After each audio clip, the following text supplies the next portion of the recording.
Cold Diamond and Mink, very important, right? They are the backing band that you have. How did you meet these guys? Well, it was through, we knew of each other.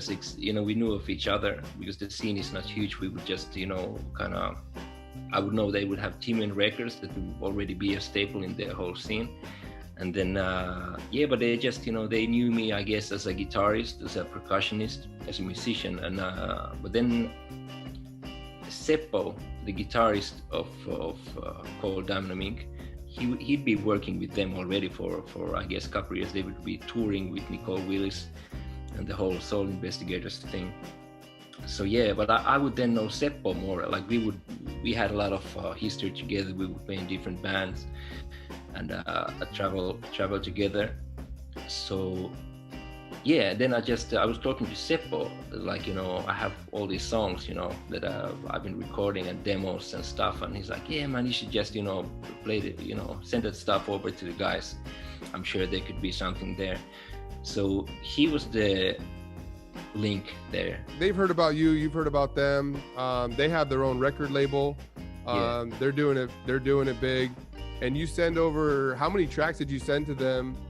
And were you nervous about sending those tracks at all? Yeah, I guess I was. Yeah, you could say I was, because I realized like how much I kind of wanted to go into that direction. So yeah, I eventually, I think I just sent one song, and that was This Love. That's actually gonna be out. The first demo that I sent to them, that I did with, with laptop and MPC, that I sent over to them, is gonna be released now on the Record Store Day demo this album. So you will actually be able to hear that first demo of the song soon. But yeah, that's what I did. And Seppo, who was the link between us and the Cold Diamond and Mink thing,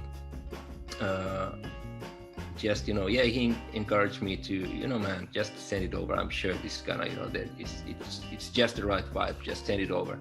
So yeah, I think I just did the demo and then didn't even work too much on it and just decided to see what happens. But yeah, I remember feeling that this is actually something that this would be a line that I would want to follow. I realized it at that point. I started hoping, that I wish those guys would kind of get it and be down. And fortunately, they were down. They were just, I think they were in France touring, and they just listened to the demo. And they said that, yeah, man, let's do something. What's going through your mind at that point? Once they give you like the stamp of approval, like, we love this. It definitely encourages me to kind of do more. It's weird, like this whole. It can be actually. It can be a very cold business as well. Like when you're like everybody who works in like entertainment and music knows.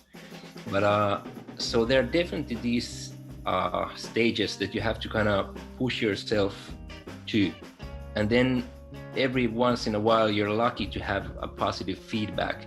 I mean, I'm talking about the early stages of one's career, So when you kind of have your thing, but you have no way of knowing like how people are gonna kind of relate to that, are they gonna get it? And you have to find your audience. You have to find the right people who can tune into that particular sound. So definitely, I've always felt like there's always this kind of a trial, and then you have to get yourself to that next level, and then something good happens when you're ready. They got the first song. They liked the first song.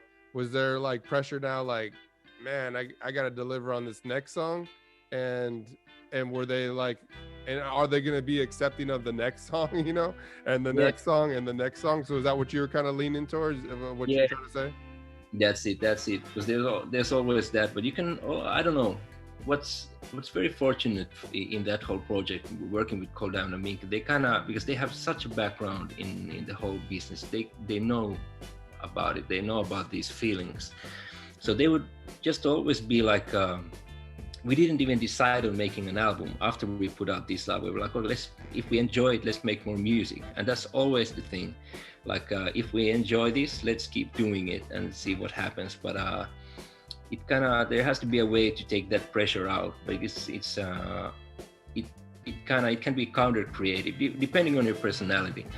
But if you start thinking too much about like what's gonna happen with the next album, is it gonna be too different, or is it not different enough, or whatever? You know, you can always question everything, and every move is gonna be evaluated and so on. So, like I said, it can be a cold business in that sense. But you have to find your own peace and strength, and you have to have your team as well. I mean, like with Cold Diamond and Mink, it's like we are all brothers. I mean, there's from the very beginning there has been this like we're just supporting each other, in a not even like I don't know.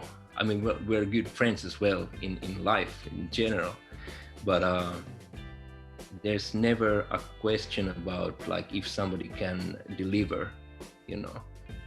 And also by not asking that question ever, you kind of create a situation where that can't happen. You know, everybody will deliver. Of course, you will have better nights, you will have kind of different vibes, you will have different energies. But then, you know, if somebody's if I'm a little bit off, I would just, you know, whatever, I can't get to my shit somehow on some session.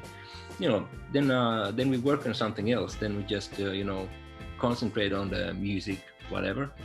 I mean, the instruments, and then when I can come up with the perfect line, with the right line, then we do that. But yeah, no, I think it's been about just, you know, leaving that pressurized state.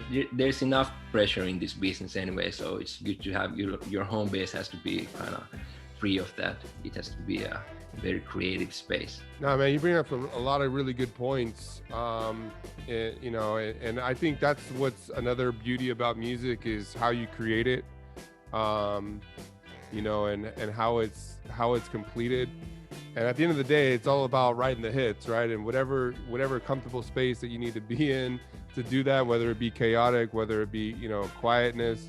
Yeah. When is your inspiration hit the most? Are you more of a night writer, or are you like early morning?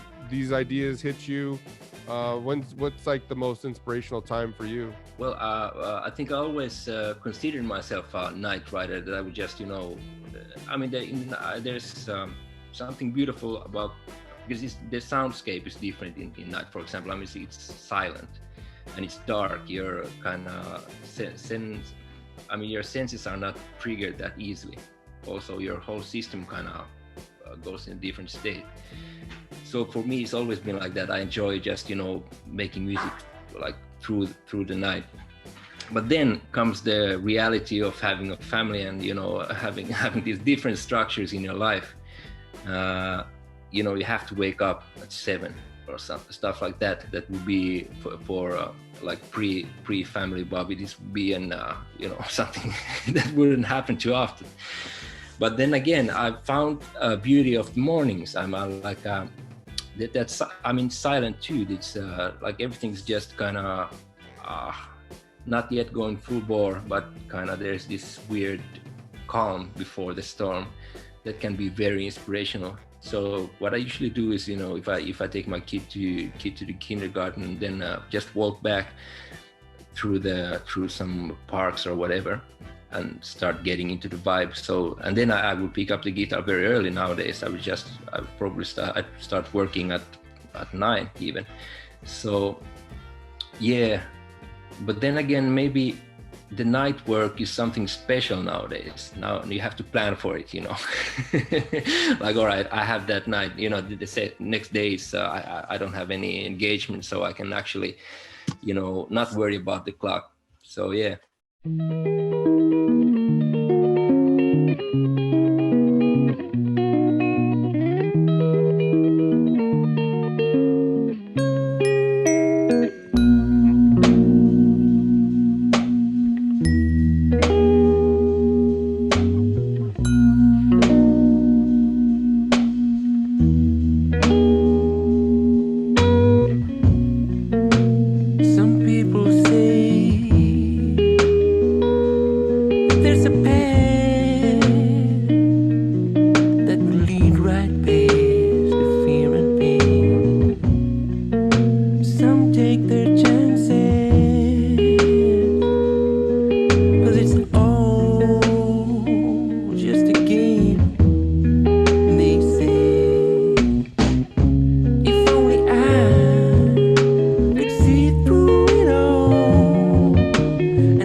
Oh,